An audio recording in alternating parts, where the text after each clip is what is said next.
안녕하세요. 62세의 여성 구독자입니다. 여러분 사연 시작하기 전에 좀 뜬금없는 질문이긴 한데요. 인생에서 가장 중요한 게 뭐라고 생각하세요? 사랑, 가족, 돈, 많잖아요. 우리나라에서 설문조사를 했는데요. 외국의 다른 나라에선 다들 가족을 1등으로 뽑았다는데 우리나라에선 1등을 돈으로 뽑았대요. 요즘 사는 게 많이 팍팍하고 돈 없으면 서러운 일이 많이 생기죠.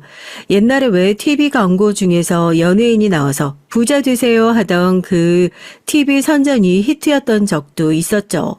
다들 기억나시죠? 그런 것들 보면 참 씁쓸하더라고요. 우린 정말 돈의 노예구나. 정말 돈이면 다 되는 세상인가 보구나 하고요. 평생을 살아오면서 어렸을 때부터 지금까지 제 인생도 평생 돈 때문에 서러운 일 투성이었던 것 같아요. 어렸을 땐 돈이 없어서 시집가서는 돈을 뜯겨서 이혼 후엔 돈을 맡겨서 결국엔 제 인생은 그놈의 돈, 더러운 돈 때문에 이 꼴 저 꼴 다 봤네요. 어렸을 때 저희 엄마께선 영등포에서 길거리 포장마차를 하셨어요. 국밥도 팔고 오뎅도 팔고 가락국수도 팔고 그때는 길에 국수집이 되게 많았었는데 기억하시는 분이 있을지 모르겠네요. 길거리 걸어다니면 딱 면 뽑아가지고 집집마다 널어놓고 그랬었는데요. 저도 너무 어렸을 때라 기억이 가물가물하네요.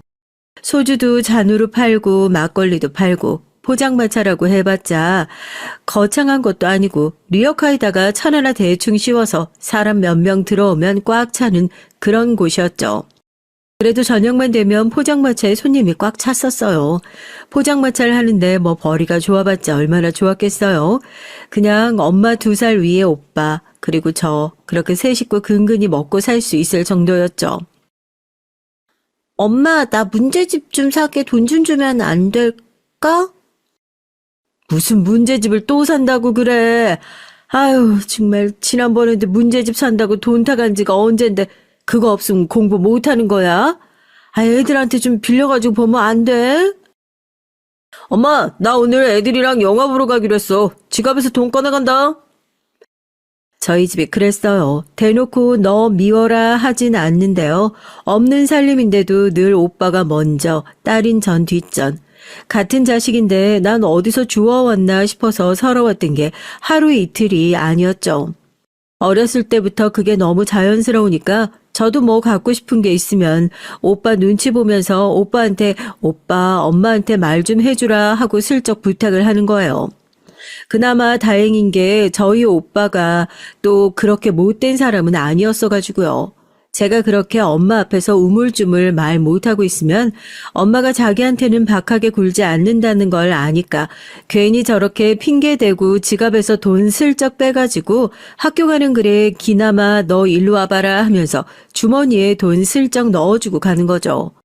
똑같이 배 아파 낳은 자식인데 엄마는 왜 그렇게 나한테 주는 건 아까웠을까요? 오빠 대학 입학하는 날 우리 집에서도 대성할 인물이 났다면서 박수치면서 기뻐하는 엄마 모습 보면 그게 얼마나 부러웠는지 몰라요. 애초에 저한테 주어지지도 않았던 선택지였으니까요. 포장마차에서 뼈 빠지게 벌어서 번 돈으로 아들 번듯한 대학 보냈다는 사실이 엄마는 퍽 자랑스러웠을 겁니다. 그래도 회사는 다니고 싶어서요. 저요? 전 인문계는 아니고요. 여상 들어갔어요. 여러분들이 잘 알고 계시는 그런 상위권 여상은 아니고요. 그래도 야간 아니고 주간으로 입학했죠. 오빠가 한창 대학 다니고 친구들이랑 몰려다니면서 술 마시고 돌아다닐 동안 전 졸업해서 작은 중소기업 경리로 취업을 해가지고 퇴근하고 나면 다른 길로 안 새고 엄마 포장마차로 가서 일을 돕고 했었죠. 그래도 일찌감치 일을 시작해가지고 돈 버는 재미가 있었어요. 아유, 오늘은 네가 가게 뒷정리 좀 하고 문 닫고 들어와라. 엄마가 늦게 들어오는 오빠 밥 챙겨줘야 한다고 저한테 가게 정리를 자주 맡겼거든요. 그날도 이제 막 불 하나 탁 끄고 집기 정리 시작하려고 하는데 공장 잠바 입은 남자가 천막 쓱 열고 들어와서 여기 장사 끝났냐고 물어보더라고요. 이제 막 퇴근을 한 것 같은데 가라고 하기 그래서 앉아서 먹고 가라고 얼마나 배고팠는지 5분도 안 돼서 국수를 후다닥 먹더라고요. 정리 다 하고 집에 가려는데 아까 그 손님이 안 가고 밖에서 기다리고 있더라고요. 자기 때문에 늦게 끝난 것 같은데 깜깜해서 위험하니까 정류장까지 데려다 준다고요. 남편이랑 그렇게 만났네요. 그 다음에도 괜히 엄마한테 오늘도 내가 정리하고 간다고 혹시나 해서 기다리고 있으면 느지막이 와가지고 국수 한 그릇 후다닥 먹고 가고 밖에서 기다리고 천천히 좀 먹으라고 괜히 타박도 하고 나이가 젊어 보였는데 저보다 5살이나 위라고 그러더라고요. 그 시절에 사귀는 게 어딨고 데이트라는 게 뭐 어디 있어요. 그냥 매일같이 그렇게 저녁만 되면 밥 먹으러 오고 매일 똑같이 국수만 먹으면 질리지도 않냐고. 자기는 이게 제일 맛있답니다. 집에서 반찬 훔쳐다 주고 그랬죠. 저도 같이 앉아서 먹고요. 꼬리가 길면 밟힌다고 회사에서 상사한테 엄청나게 깨진 날 남편 앞에 앉혀놓고 회사에서 뭐가 어쨌네 저쨌네 얘기를 하고 있는데 누가 천막을 확 열어젖혀요. 도끼 눈을 뜬 엄마랑 눈 딱 마주치고 제가 엄마하고 소스라치게 놀랐죠. 남편도 젓가락을 툭 떨어뜨렸고요. 엄마가 지금 너 뭐 하는 거냐고, 뭐 하는 놈이냐고요. 어머님, 저 귀남 씨랑 교제하는 박정구라고 합니다. 교제? 무슨 웃기지도 않는, 딱 봐도 어디 기름밥이나 먹고 살 것 같은 놈이, 야, 우리 집이 포장마차 하고 있으니까 우스워 보여. 우리 아들이 땡땡대학교 다니고 있어. 어디 하루 벌어 하루 먹고 살 것 같은 게, 넌 가게 보라고 하니까 무슨 이런 말 같지도 않은 놈을 꼬셔가지고 가게에서 붙어먹고 앉아있어. 꼴에 기집애라고 한심해가지고는 뜯어먹어도 제대로 된 놈을 뜯어먹을 생각을 해야지. 아이고 잘한다 잘해. 손을 들어 제 머리통을 기분 나쁘게 탁 치는 엄마를 보고 남편이 자리에서 벌떡 일어났어요. 어머님 뭔가 오해하고 있으신 것 같습니다. 기름밥 먹고 사는 건 맞는데 하루 벌어 하루 먹고 사는 놈 아니고 저 땡땡공장 정규직입니다. 땡땡공장 사장님이 저희 아버지세요. 남편과 만난 지 꽤 됐어도 집에 대한 얘기는 한 번도 한 적이 없었으니까요. 땡땡 공장을 다니고 있는 건 알고 있었지만 땡땡 공장이 부친의 회사라는 건 저조차도 모르고 있었던 사실이었습니다. 저도 깜짝 놀랐지만 저희 엄마 어지간히 속물이시거든요. 그 얘기 듣고 얼굴색도 목소리도 확 바뀌셨죠. 저한테 넌 왜 이런 사람 만나는 걸 진작에 얘기 안 했냐면서요. 호칭도 이놈 저놈 뭐하는 놈에서 언제 봤다고 박서방이랍니다. 기가 막히죠. 아이고 이제 퇴근한 사람을 여기 앉혀서 국수나 먹이면 어떡해. 우리 집에 와서 밥이라도 제대로 먹고 가지. 그래서 그 만난 지는 얼마나 됐고 집에다가 인사는 언제 드리려고. 엄마가 더 귀찮게 할까봐 얼른 등을 떠밀었어요. 그날 집에 가서 난리가 났죠. 당장 애를 가져라, 주저앉혀라. 너 시댁 가면 무조건 우리 집 돈 없다고 보태줄 거 없다고 해라. 그래야 하나라도 더 준다면서요. 그 소리 듣기 싫어서 이불을 머리 끝까지 뒤집어 썼습니다. 왜 이런 것을 가르쳐주는 것이 하필이면 우리 엄마일까 하고요. 부잣집 도련님이었던 걸 깜빡 속였던 남편. 너무 부담스러워서 헤어질까 고민도 몇 번 했었지만 집에선 엄마가 들들 볶아 저도 그땐 남편 좋아 죽을 때지 결국 시댁에 인사하러 갔죠. 집은 포장마차 하겠다 여상 졸업한 격리 며느리 부잣집에 인사 갔다고 뭐라도 맞을까 싶어서 우산이라도 펼치고 들어가야 하는 거 아닌가 쨍쨍한 날씨에 고민하면서 갔어요. 고급스러운 남편 차, 대궐같이 큰 집, 그리고 가장 비교되는 건 구김살이라곤 하나 없어 보이는 제 걱정이 무색할 정도로 환하게 웃으며 저를 맞아주시는 시부모님이었습니다. 현관문 열고 들어가자마자 발 시리겠다고 슬리퍼를 제 앞에 놔주시더라고요. 집에선 맨날 맨발로 장판 밟으면 쩍쩍 덜러붙는 소리만 났었는데 슬리퍼를 신고 사각사각 마룻바닥 밟는 소리가 왜 그렇게 어색하던지요. 오는데 힘들지 않았어요? 애가 남편 닮아서 운전엔 영 소질이 없어가지고. 말투도 어찌나 교양 있는지 어색하게 괜찮다고 웃으면서 들어갔죠. 이렇게 좋은 집에 선물로 뭘 사갈지 몰라서 신촌의 크리스탈 백화점이었나요? 기억하시는 분이 있을지 모르겠네요. 저도 사연을 쓰면서 떠올려 보긴 했는데 영 가물가물해서요. 혼자서 몇 바퀴를 돌다가 결국 작은 머플러랑 쿠키 세트를 사서 들고 갔거든요. 뭘 이런 걸 다 사왔냐고 목에 대보시기도 하고 별것도 아닌데 귀한 선물 받았다는 듯이 기뻐하시는 어머님, 다음에는 꼭 같이 가자고 제 것도 하나 사주신다고. 살면서 그런 환대는 집에서든 밖에서든 난생 처음이었죠. 솔직히요, 인사 가서 앉아있는데 저를 제외한 나머지 사람들이 전부 다 너무 친절하고 따뜻해서요. 그게 저야한텐 너무 가시방석이더라고요. 격리가 벌어봤자 얼마나 벌겠어요. 모은 돈이라곤 이 집 들어온 이후로 내가 모아둔 돈이 이걸 돈이라고 불러도 되나 싶을 정도로 민망하게 느껴지는 그런 수준이라고 해야 할까요? 거기다 고졸. 이쯤 되니까 왜 엄마가 그렇게 오빠 대학을 내세웠는지 알 것만 같은 기분이더라고요. 제가 살면서 한 번도 창피한 걸 느껴본 적이 없었거든요. 그런데 시댁에 들어온 그 순간부터, 그냥 이 환대를 받은 그 순간부터 사람들은 너무 좋은데 전 그냥 한없이 막 작아지고 창피한 거예요. 그동안 제가 비교할 대상이 없어서 창피한 줄 몰랐었거든요. 눈만 도루루 굴리고 있는데 시아버지가 먼저 물어보셨습니다. 사돈 어른께서 일찍 돌아가셨다고? 안사돈께서 혼자 자식 둘 키우느라 고생이 많으셨겠어. 영등포에서 장사하신다면서 결혼하시는데 도움 주실 순 있으시겠어? 그 얘기를 듣는데 순간 엄마가 시댁 가면 무조건 우리 집 돈 없다 해라 이 얘기 하셨던 게 생각나는데 시아버지께 어떻게 그런 소리를 해요. 저렇게 점잖으신 분한테요. 저 발 시릴까봐 뭐 하나 바르지도 않고 발등도 다 터져 있는 발 앞에다가 제 발보다 훨씬 더 고급스러워 보이는 슬리퍼 놔주셨던 분들인데요. 거기다 대고 어떡해요. 차마 말을 못하겠어서 입을 달달 떨리는 게 느껴지더라고요.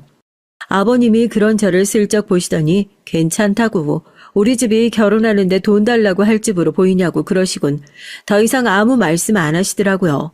그날 그렇게 인사 마치고 집에 오니까요. 전 심란해 죽을 것 같은데 엄마는 뭐 축제라도 온 것처럼 신나 보이는 거예요. 엄마가 저 붙들고 흔들면서 난리가 났습니다. 예, 갔다 왔으면 뭐라고 말을 좀 해봐. 너 시댁에서 뭐라고 하든, 어? 아이, 그런 집은 뭐 얼마나 보태준대. 아니, 보태주는 게 아니지. 뭐 해준대? 집 해준대? 들어와서 살래? 아니, 얘는 인사를 갔다 와서 뭐 이렇게 입을 꾹 다물고 있어. 만감이 교차했습니다. 피곤해서 먼저 잔다고, 나중에 얘기하자고 그냥 그렇게 대답하고 등을 돌리고 자는 척을 했어요. 엄마가 오빠한테 콧방귀를 뀌면서 저 들으라는 듯이 그러시더라고요. 저게 부잣집으로 시집가니까 벌써부터 지 엄마한테 싹수 없이 성 긋는 것 좀 보라면서요. 뜬 눈으로 밤을 지새우다가 엄마랑 오빠가 다 잠든 시간에 조용히 집문 열고 밖에 나가서 집에서 최대한 멀리 떨어진 곳에 나가 무릎에 고개 묻고 펑펑 울었습니다. 그냥 문득 제 신세가 너무 서러워져서요. 난 정말 그냥 딸이 아니라 뭐 혼수 같은 건가 하고요. 엄마는 아주 신났어요. 집에 가니까 반찬통에다 막 이것저것 담고 있더라고요. 먼지 보니까 김밥이며 번데기며 포장마차에서 파는 안주들이에요. 반찬통에 싸가지고 보자기로 꼭 묶길래 뭐 하는 거냐고 하니까 저희 시댁 가져다 주라면서요. 그 집이 아무리 부잣집이라고 하더라도 거기도 다 술 마시고 안주 먹고 하지 않겠냐고요. 네가 아주 복덩어리라고. 네가 살면서 이렇게 엄마한테 도움되는 날도 있다고 그러는데 그 얘기를 들으니까 조금 서글퍼지더라고요. 저 엄마한테 살면서 그런 소리 처음 들어봤거든요. 복덩이라는 소리를 처음 들은 이유가 태어났을 때도 여상에 들어갔을 때도 취업을 했을 때도 아니고 부잣집에 시집을 갔을 때라는 것이 그게 조금 서글퍼지더라고요. 그래서 제 결혼식이요. 시댁에서 정말 다 해주셨습니다. 사업하시는 분들의 아들도 하나잖아요. 결혼식도 정말 최고급으로 화려하게 했죠. 대절비, 음식비, 식비, 옷값, 신혼여행비 전부 다 시댁과 남편 돈이었는데 어쩜 그렇게 염치라고는 하나도 없는지. 엄마는 결혼사진을 찍자마자 무섭게 저희 신랑한테 가서 딱 붙어가지고 축의금이 얼마나 들어왔나 떠보는 거예요. 박서방, 확실히 사업하는 집이라 다르긴 다르네. 하객이며 저 화환이며, 아이고, 나도 결혼식 다닐 만큼 다녀봤는데, 이렇게 많이 들어온 건 처음 본다니까? 축의는 얼마나 들어왔대? 글쎄요, 아직 계산을 해봐야 알 것 같은데요. 그거 사돈댁 다 드린다니? 사돈도 참 돈도 많으시면서, 아니, 너네는 안 주신다니? 여튼 계산하고 남은 나도 좀 알려다오. 그래도 오빠가 있었으니 망정이죠. 남편한테 부끄러운 줄도 모르고 이것저것 물어보신 엄마를 보고 민망해하며 못 들은 걸로 해라. 결혼식장 보니까 식대며 뭐며 내고 나면 남는 것도 없겠다 하고 질질 끌어내 줬습니다. 엄마는 한참을 여기저기 어디 돈 나올 구석 없나 기웃거리시더니 한복자락 펄럭거리면서 저에게 와서 손을 척 내미시더라고요. 뭐 달라고 하셨냐고요? 패백 절값이요. 오빠 아직 결혼도 안 했는데 순서도 없이 결혼했으니까 나중에 오빠 결혼할 때 보탠다고 패백 절값은 본인 달라면서요. 결혼식장에 저희 하객만 있는 것도 아니고 시댁 손님들도 계신데 괜히 저희를 보고 수군거리는 것 같아서 창피한 마음에 엄마 손목 확 잡고 구석으로 끌고 가서 드릴 테니까 제발 그만 좀 하시라고 봉투 구겨서 쥐어드리고 보냈습니다. 엄마 돈 욕심이요. 그동안 어떻게 참았나 싶어요. 안 드린 것도 아니에요. 제가 결혼하기 전에도 일 시작하고 난 이후부턴 그동안 키워준 것도 있고 돈 안 벌 땐 생활비 달라는 소리는 안 했는데 생활비도 받아야겠다고 큰 돈은 아니지만 생활비도 꼬박꼬박 보내드렸어요. 결혼하고 나서 끊어버리는 것도 웃기잖아요. 계속 보내드리고 있었고요. 그동안 여유롭게 살지 못했으니까 그때는 욕심을 아무리 부려도 내가 가질 수 있는 게 한계가 있잖아요. 그런데 이젠 딸 넉넉한 집안에 시집 보내놓고 나니까 딸 돈도 사위 돈도 시댁 돈도 다 본인 돈 같고 저게 원래 내 호주머니에 들어와 있어야 하는데 저기 다른 데 가 있는 것 같고 괜히 그렇게 욕심나고 그러신가 봅니다. 남편이랑 저랑 같이 만날 때마다 식사야 당연히 저희가 대접하죠. 그런데 밥을 다 먹고 은근히 아이고 집에 갈 차비가 없네. 주말에 미용실 가야 되는데 돈이 되려나 모르겠네 하면서 눈치를 주시는 겁니다. 정말 차비나 파마할 돈이 없어서 그런 소리를 하시겠어요? 그냥 저희한테 용돈 달라 이 말씀이죠. 남편이 돈 꺼내려고 하면 제가 손을 맞고 이건 제가 드리겠다고. 그리고 다음부턴 그냥 저한테 말씀하셔라 하고 돈 드렸어요. 엄마가 어디 너한테 무서워서 뭔 말이나 하겠냐고 그래요. 결혼을 하고 시부모님과 사니까요. 비교를 안 할래야 안 할 수가 없었습니다. 그냥 다른 세상에 사는 것 같았어요.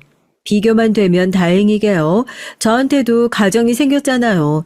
친정 엄마 돈 욕심 많은 게 내 식구한테 피해를 주기 시작하니까 그때부터 아차 싶더라고요.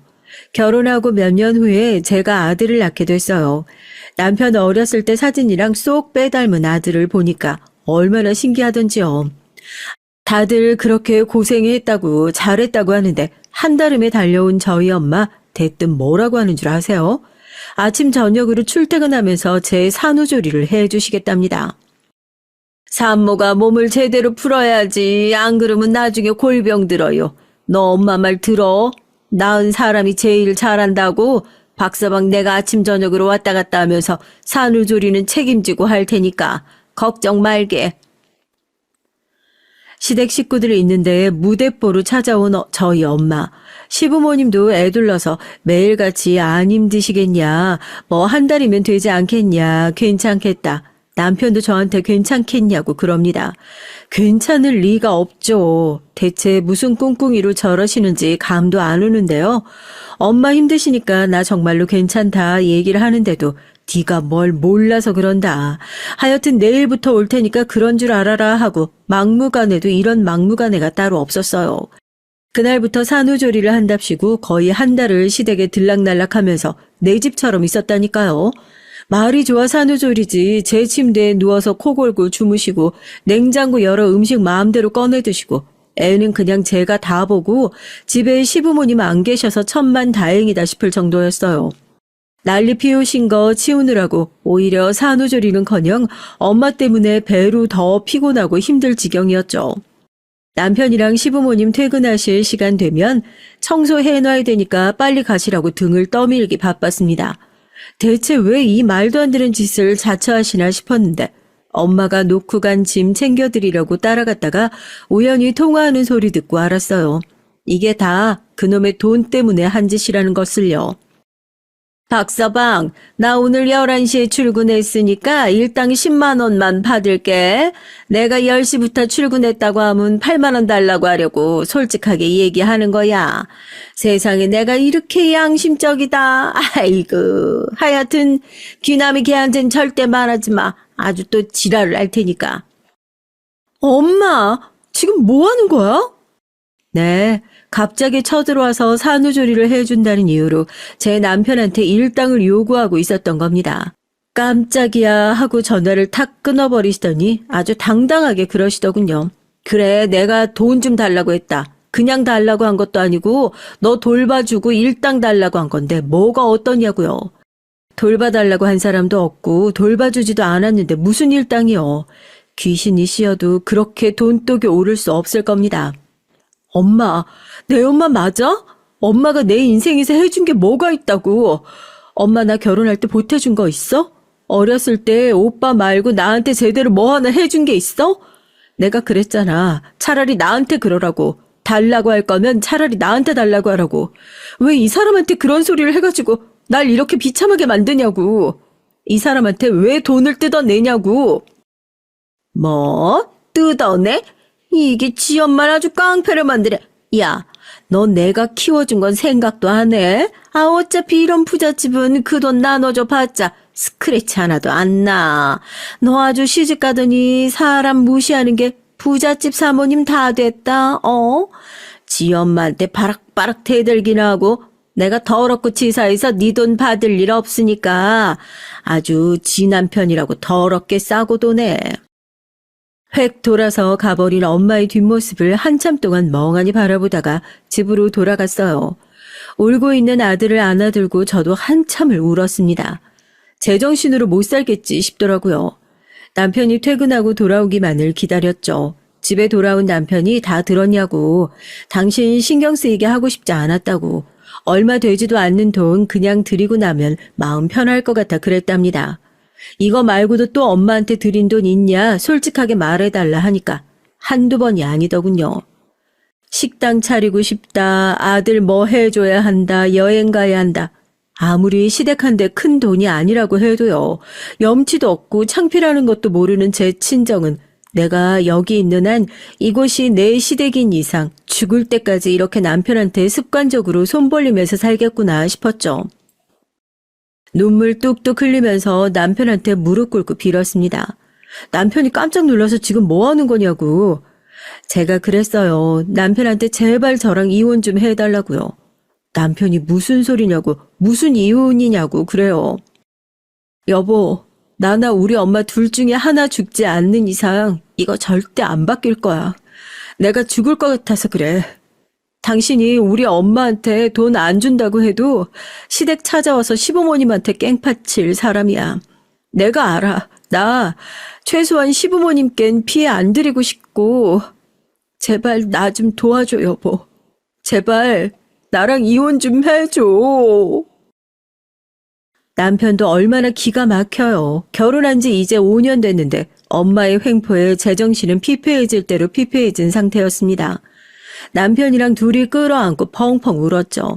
결국 협의 이혼해줬어요. 아들 크는 거 가끔씩 볼 수 있게만 해달라 눈물 뚝뚝 흘리면서 성인이 될 때까지 양육비도 보내주고 혼자 자리 잡을 수 있도록 시부모님 몰래 재산 분할도 조금 해줬어요. 당장 애 데리고 나가서 살 집이라도 있어야 할 거 아니야. 받아둬. 당신 5년 동안 아내 역할 충분히 잘했어. 그건 당신 목 맞아. 받을 자격 충분히 있어. 남편 가슴에도 시부모님 가슴에도 대못 박았죠. 몇 해 전 시아버지 돌아가셨을 때 장례식장에 들어가지도 못하고 혼자 주차장에서 울다 왔었네요. 먼 팔자가 이리도 기구한지요. 그래도 그때 남편, 아니 전 남편이죠. 아들 데리고 나올 수 있었던 게 얼마나 다행인지 몰라요. 그 당시 제가 아들까지 없었더라면 아마 이 세상에 살아있지도 않을 것 같네요. 아들 들쳐업고 시부모님에게 죄송하다 엎드려 빌고 제일 먼저 나와서 친정 찾아가서 시뻘개진 눈으로 친정엄마 멱살 붙들고 그랬어요. 나 다시는 찾지 말라고요. 너 미쳤냐고, 지금 뭐 하는 거냐고 그러는데 이혼까지 한마당에 눈에 뵈는 게 있겠어요? 당신 때문에 이혼하고 시댁에서 쫓겨났으니까 다시는 그 사람이랑 시댁에 껄떡거릴 생각 꿈도 꾸지 말고 네 딸 평생 죽었다 생각하고 살라고요. 그렇게 여태 친정이랑도 영 끊고 살았습니다. 남은 거라곤 정말 아들 하나뿐이네요. 그러기에 더욱 지극정성으로 키운 아들이었습니다. 친정과 시댁과도 최대한 멀리 떨어진 곳에 다시 자리를 잡고 이젠 아들 하나만 바라보고 살자 하면서 죽어라 열심히 살았죠. 커갈수록 제 아빠를 어찌나 꼭 닮던지 공부도 곧잘 하고 성실하고 예의 바르고 싹싹하고 아들 키우면서요. 다른 건 몰라도 돈 걱정 하나만큼은 안 하게 해주려 노력했습니다. 최소한 아들한테 손 벌리는 엄마로 살지 말자고 다짐했죠. 그렇게 죽어라 일은 한 덕분에 전 남편이 이혼할 당시에 나눠줬던 돈은 헤어진 이후에 아들과 같이 살 집 구했던 것을 제외하곤 거의 손도 대지 않았어요. 아들이 다 커서 결혼할 때 되면 그때 뭐라도 하나 해줘야겠다 싶어서요. 결혼할 때 빈손으로 갔었던 거, 그게 제 마음속에 뭔가 한으로 남아있었거든요.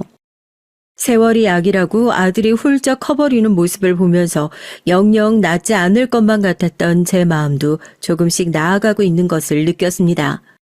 어느덧 아들은 제가 직장을 갖고 결혼을 하고 이혼을 했던 나이들을 넘겨버리고 꽤나 어른스러운 모습으로 며느리를 데리고 왔으니까요.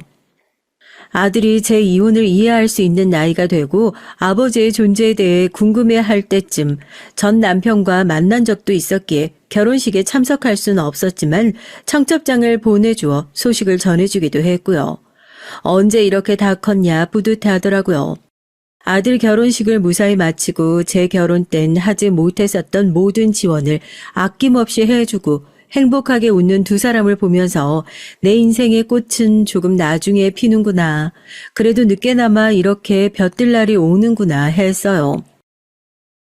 방금 뭐라고 하셨어요? 악성 종양이면 그러니까 이게 암이라고요? 저만큼 인생에 굴곡 많은 여자가 또 있을까요?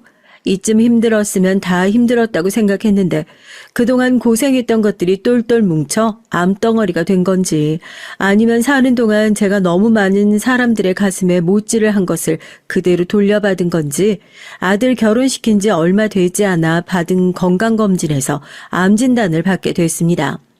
예후가 좋지 않으니 빨리 가족들에게도 알리고 항암 치료를 시작하는 것이 좋을 것 같다는 의사 선생님의 말에 절망했어요. 아들 결혼시킨 지 얼마나 됐다고 또다시 제가 아들에게 짐덩어리가 되어야 한다는 소리가 저한테는 암 선고보다 더 무겁게 느껴졌으니까요. 며느리는 또 무슨 낯으로 봐야 할지. 차라리 저희 아들이 정말 못된 불효자였으면 좋겠다. 그냥 어디 요양병원이라도 들어가셔라. 이기적인 사람이라 그렇게 말해줬으면 좋겠다 싶었습니다. 제가 그랬잖아요. 제 아빠를 꼭 닮았다고요. 그 피가 어디 가겠냐고요. 절대 그렇게 말할 놈이 아니라는 거 제가 제일 잘 알고 있었던걸요. 엄마, 요즘에 암 그거 아무것도 아니래. 내가 어떻게 엄마 암 걸렸단 얘기를 듣고 혼자 내버려 두겠어. 주아도 엄마 모시자고 그래. 혼자서 병원 어떻게 다니시려고. 주아가 지금 일 쉬고 있으니까 이참에 같이 좋은 곳도 많이 다니시고. 나 키우신다고 한평생 계속 일만 하셨잖아요.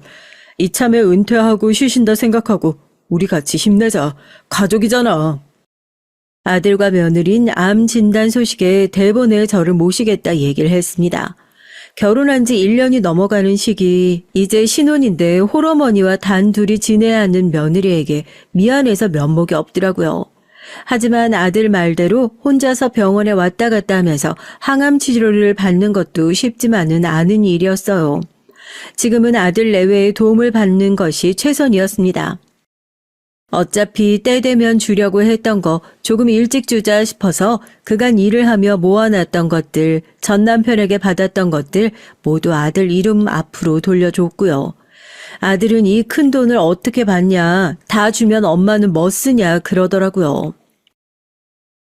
엄마가 다 늙어서 너네 집에서 지내는데 뭐 쓸 게 얼마나 있다고. 네 말대로 은퇴해서 쉬는 건데 나도 다른 엄마들처럼 아들한테 용돈 타서 쓴다 생각하고 타서 쓰지 뭐. 어차피 그거 다 네 몫이야. 너 주려고 했던 거 조금 일찍 받는다고 생각하고 미리 받았다고 허투루 쓰지 말고 잘 아껴뒀다가 나중에 주아랑 꼭 필요한 일 생기면 그때 써. 알아서 잘 하겠지만은 늙은 제가 가진 게 뭐가 있겠어요? 건강한 몸뚱아리가 있습니까? 가진 건 돈뿐이었으니 어떻게 보면 아들한테 제가 가지고 있는 것을 다 맡기고 집에 들어간 것이나 다름없었죠. 그렇게 아들과 며느리와 함께 지내는 생활이 시작됐습니다.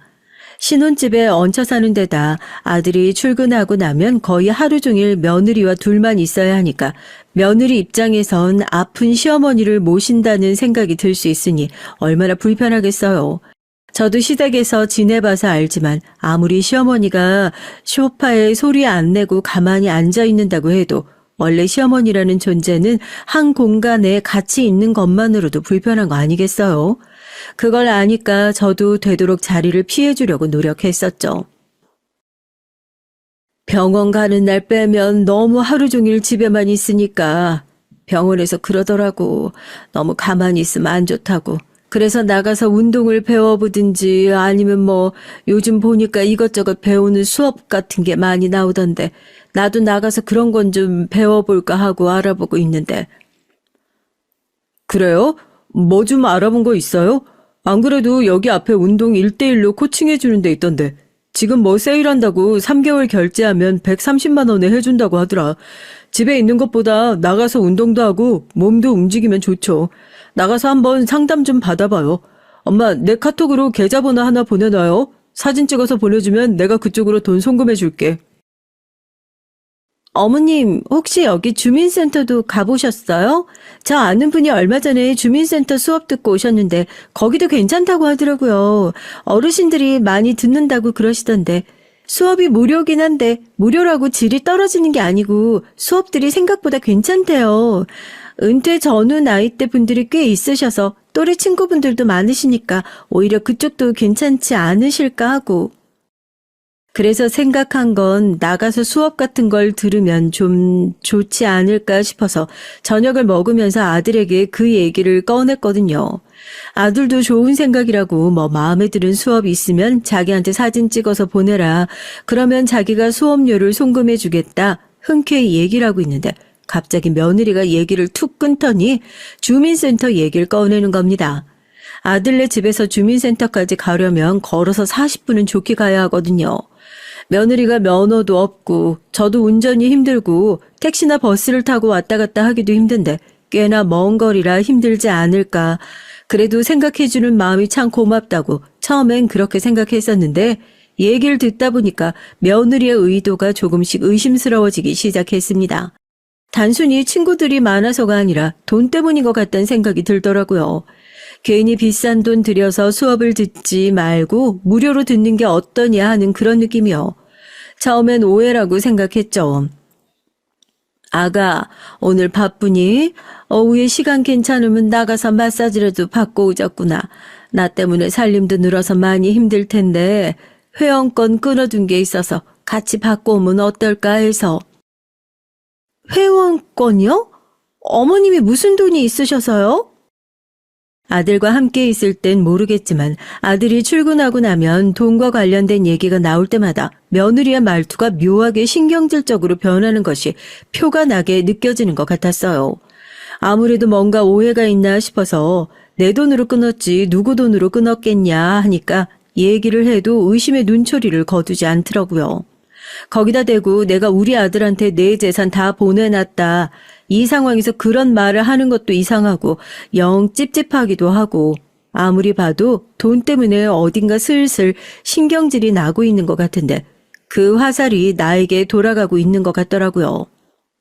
그 의심은 곧 확신으로 변하게 됐습니다. 요즘도 계속 집에만 있으세요? 이제 본격적으로 항암이 시작하면 자주 못 나갈 텐데 이럴 때 많이 나가둬야지. 오늘은 주아랑 같이 점심 맛있는 것도 먹고 커피도 한잔하고 돌아오세요. 저 이사 오고 나서 주아 덕분에 살이 엄청 붙었잖아요.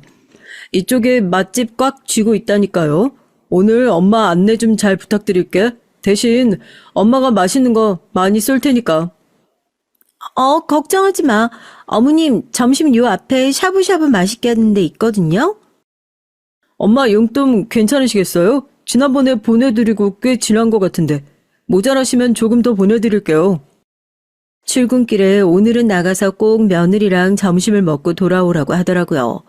아들한테 용돈을 부탁해봤자 3만 원, 5만 원, 7만 원 항상 그때그때 필요한 액수로만 부탁을 했었고 오늘은 며느리에게 맛있는 것도 사주고 그동안 괜한 오해가 쌓인 게 있으면 얘기를 하고 좀 풀어줘야겠다 싶어 아들에게 그럼 넉넉하게 10만 원만 보내달라고 얘기를 했습니다. 아들은 웃으면서 엄마가 오늘은 제대로 한턱 쏘려나 보다 얘기를 하고 출근하고 오겠다고 집을 나섰죠. 기분 좋게 샤워를 하고 아가 슬슬 나갈 준비하자 하고 거실에 앉아 거울을 보면서 화장품을 바르고 있는데 분위기가 어째 쎄한 겁니다. 정작 며느린 대답도 없고요. 못 들었나 하고 힐끗 보니 부엌 쪽에서 팔짱을 끼고 대답도 없이 저를 못마땅한 표정으로 빤히 쳐다보고 있어요. 왜? 무슨 할 말이라도 있어? 곧 있으면 점심시간이라 사람 엄청 붐빌 텐데 조금 서둘러야 시간 맞춰서 갈 수 있을 것 같아서. 진짜. 노인네 비위에 맞추기도 짜증나 뒤지겠는데. 팔짱을 끼고 저를 노려보면서 며느리가 코웃음을 치더니 인상을 확 구기고 혼잣말로 중얼거리는데 순간 제 귀를 의심했잖아요. 설마 내가 잘못 들었겠지. 설마 우리 며느리가 어떻게 사람 면전에 대대고 저렇게 심한 소리를 할 수 있을까 하고요. 바로 되물었죠. 너 지금 뭐라고 한 거냐고요. 이제 귀도 안 들려요? 크게 말해드려. 노인네 비위 맞추기도 짜증나 뒤지겠는데 아니 집에 모셔서 살게 해주면 감사한 줄 알아야지. 노망났어? 이 미친 노인네가 왜 자꾸 돈을 달래. 진짜 짜증나게. 하지 말라고. 며느리는 발로 바닥을 구르면서 악 하고 소리를 지르더니 그래도 분이 안 풀리는지 저에게 마구 달려들어서 제 얼굴이며 목을 마구 핥히기 시작했습니다. 어찌나 빨리 달려들었는지 정말 손 쓸 틈도 없었어요. 정신없이 허우적거리면서 며느리의 어깨를 확 밀쳐 넘어뜨리고 겨우 핸드폰만 챙겨서 슬리퍼를 신고 문 밖으로 뛰쳐나왔습니다. 얼굴이 화끈거리고 심장이 두근거리더라고요. 억울하고 황당한 걸 넘어서 겨우 10만 원을 달라고 했다는 이유 하나만으로 저렇게 사람이 돌변해서 달려드는 모습을 보니까 무서워서 손이 덜덜 떨렸습니다. 어디서 쫓아올까 싶어가지고 정말 뒤도 안 돌아보고 뛰어서 아파트 화단 뒤쪽에 숨어 있는데 며느리가 절 찾는 건지 핸드폰으로 계속 전화를 하더라고요. 며느리의 전화를 황급히 끊고 통화 버튼을 누르니까 최근 통화 목록이 나오더라고요. 아들. 그 사이에 전 남편이라는 글자가 보였습니다. 왜 아들에게 바로 전화를 걸지 못하고 망설였는지 모르겠지만 전 남편이라는 글자가 보이자마자 주저없이 바로 전화를 걸었습니다. 신호음이 몇 번 가지도 않았는데 바로 전화를 받더라고요. 목소리를 듣자마자 눈물을 꾹꾹 참으면서 여기 아파트 화단으로 좀 와달라고 말하기도 쪽팔려 죽을 것 같은데 며느리한테 맞았다고. 거기 가만히 있어. 지금 당장 경찰 불러가지고 갈 테니까 당신 핸드폰 꺼놓고 꼼짝도 하지 말고 있어. 남편이 시키는 대로 핸드폰을 꺼놓고 흙투성이가 된 발로 오들오들 떨고 있었어요. 얼마 후 사이렌 소리가 들리고 전 남편이 아파트 화단 뒤쪽에 쭈그려 앉아있는 저를 끌어내줬죠. 얼굴을 보자마자 안심이 돼서 눈물을 쏟았습니다. 엉망진창이 되어 있는 제 얼굴을 보고 경찰들도 깜짝 놀랐고요. 그때 멀리서 어머님 하는 며느리의 목소리가 들렸어요. 어머님 어디 가셨어요? 한참 찾았어요. 저희 어머님인데 치매 기운이 있으셔서요. 아까 혼자서 얼굴을 막 긁으시고 문을 잠깐 열어놨는데 나가셔가지고 찾아주셔서 감사해요. 엄님 저 알아보시겠어요? 얼른 들어가세요. 이거 봐 발이 엉망되셨네. 이게 어떻게? 경찰 양반, 당장 이 여자 잡아가세요. 이 얼굴 이거 이 여자가 이런 거예요. 내 며느리인데 저 위에서 이 여자가 다 긁어놓은 거라고요. 어디서 멀쩡한 사람을 치매 노인으로 몰고 있어? 우리 어머님 또 이러신다. 바쁘신데 번거롭게 해서 죄송해요. 저희 어머님이 신고하셨죠? 자주 이러세요.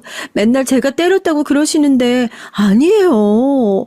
어머님 들어가세요. 얼마나 소름이 끼쳤는지요. 정말 눈 하나 깜짝 안 하고 저희 앞에서 뻔뻔하게 거짓말을 하는데 경찰들도 다 알고 있잖아요. 제 신고를 받고 나온 게 아니라 전 남편 신고를 받고 나왔다는 것을요. 진짜 다들 거기서 그래 너 어디까지 하나 보자라는 식으로 지켜보고 있었던 것 같아요. 며느리의 천인공노할 짓에 결국 전 남편이 참지 못하고 따귀를 시원하게 한 대 올려붙였습니다. 경찰들도 못 본 척 눈을 돌려주더라고요. 세상에 그런 사이코가 어디 있어요. 뭐? 저희 어머님이 신고하셨죠? 미친년아, 내가 신고했다. 어디 자기 시어머니를 그렇게 패놓고 치매 노인으로 몰아. 너 내가 누군 줄 알아? 네 남편 친부야. 네 시어머니 전 남편이라고. 어디 눈 하나 깜짝 안 하고 뻔뻔하게 거짓말을. 60년 넘게 살면서 너 같은 사이코패스는 살다 처음 본다. 뭐더라고 서 있어요? 당장 이 여자 안 잡아가고 가서 이 여자 범죄 경력 조회 샅샅이 뒤져봐요. 당신들도 방금 다 봤잖아요. 자기가 시어머니 얼굴을 이 꼴로 만들어 놓고 뻔뻔하게 저 멀리서 이름 부르고 뛰어와가지고는 시어머니 치매 환자로 몰아가는 거. 이거 보통 여자가 아니에요. 범죄 몇 번을 저질러도 더 저질렀을 여자라고. 내가 너 폭행죄고 사기죄고 너한테 무슨 죄든 엮어서 절대로 세상 밖으로 못 나오게 아주 깜빵에서 썩어 문드러지게 만들어줄 테니까 각오해. 알겠어? 네? 아버님이시라고요? 어디 감히 그 더러운 주댕이를 가지고 함부로 아버님 소리를 올려. 며느린 망연자실한 표정으로 경찰 손에 붙들려 경찰차에 끌려갔고 전 남편과 함께 병원으로 향했습니다. 제 얼굴이 무슨 꼴인지 제대로 보지도 못했는데 병원에 가서 보니까 정말 난장판이 되어 있더라고요. 그 짧은 사이에 많이도 긁어놨다 싶어요. 함께 따라온 경찰이 사진도 찍어가고 피부 조직도 긁어가고 그러더라고요. 며느리 손톱 밑에 있는 거랑 비교도 해보고 그런다면서요. 그 거짓말도 빼도 복도 못하게 다 들통나겠죠. 뒤늦게 소식을 듣고 병원으로 달려온 아들도 제 얼굴을 보자마자 깜짝 놀라서 대체 이게 무슨 일이냐고 그래요. 전 남편이 아들한테 넌 어떻게 그딴 사이코 같은 여자를 니네 엄마랑 한 집에 살게 할 수 있냐면서 호통을 치고 제가 그런 전 남편을 뜯어 말렸죠. 얘가 뭐 알고 그랬겠냐고요. 저도 모른 걸 아들이 어떻게 알았겠냐고요. 아들도 죄송하다고 눈물만 펑펑 쏟고 얼굴에 밴드만 덕지덕지 붙이고 전 남편이 운전하는 차를 타고 그렇게 셋이서 경찰서로 향했습니다. 전 남편이 운전을 하고 제가 조수석에 타고 뒷자리에 아들이 타고 얼굴 꼴은 엉망인데 그렇게 셋이서 차를 타고 가는 모습이요. 뭔가 그림은 이상한데 왜 그렇게 기분이 좋은지 제가 이혼하고 집을 나오면서 참 꿈꿔왔던 장면인데 하필이면 이런 때 이런 순간에 보게 되니까 참 기분이 묘하더라고요. 얼굴에 덕지덕지 밴드 붙이고 할 말은 아니지만 우리 이러고 있으니까 참 가족 같고 웃기네. 그치? 나 정말 괜찮으니까 둘 다 걱정 안 해도 된다고. 너도 그만 고개 숙이고 있어. 걔가 잘못한 거지 네가 잘못한 거니? 맞은 건 난데 왜 네가 더 속상해해? 당신도 애 좀 그만 잡아요.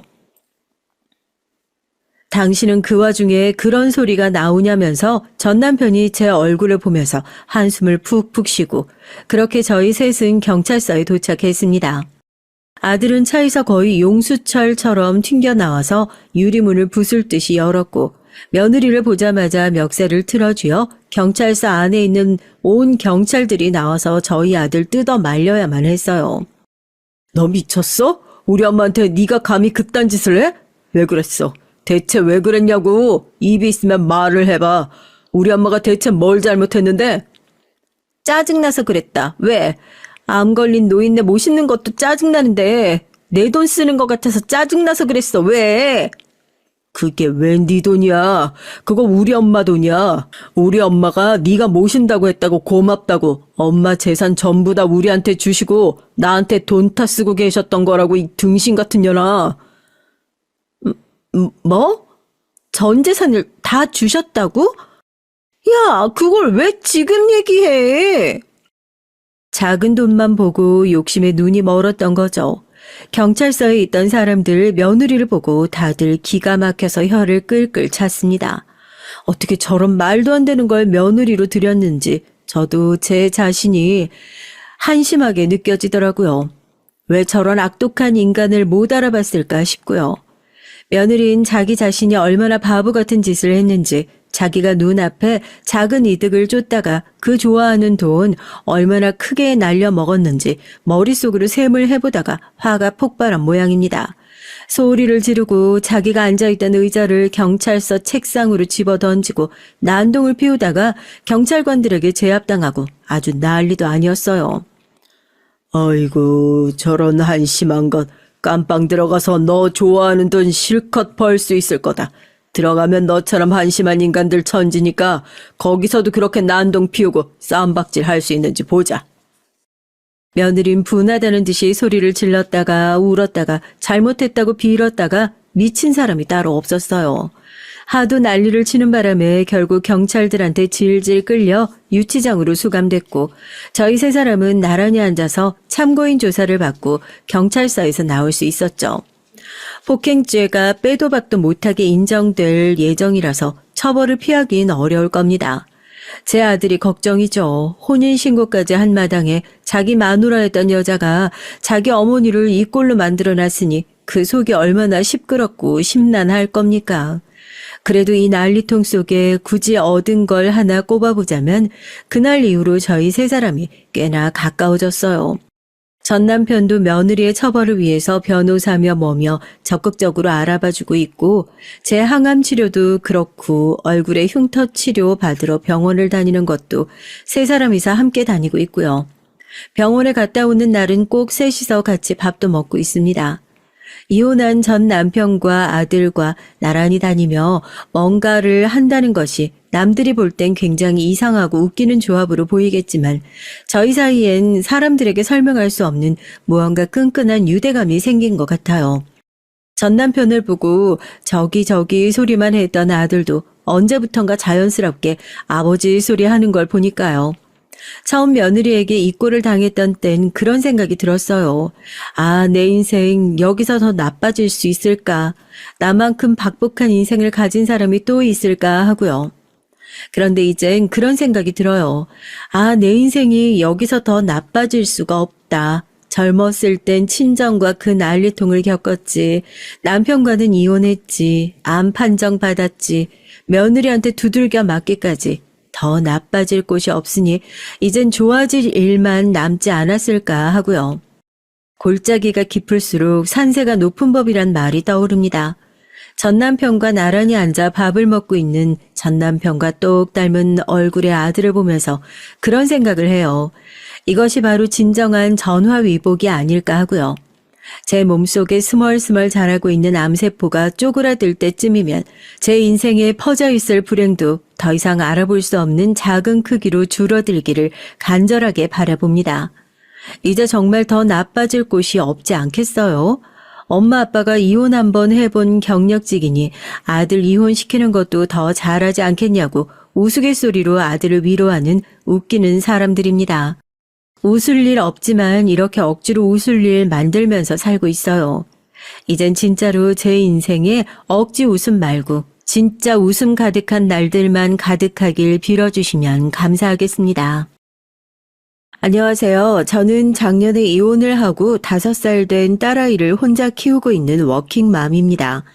아이를 혼자 키운다는 것이 어렵고 힘들기도 하지만 주변의 좋은 분들 도움으로 어떻게든 헤쳐나가고 있죠. 사실 이혼 초반엔 정말이지 세상 모든 것이 싫어서 마음도 입도 꼭꼭 걸어 닫고 살았어요.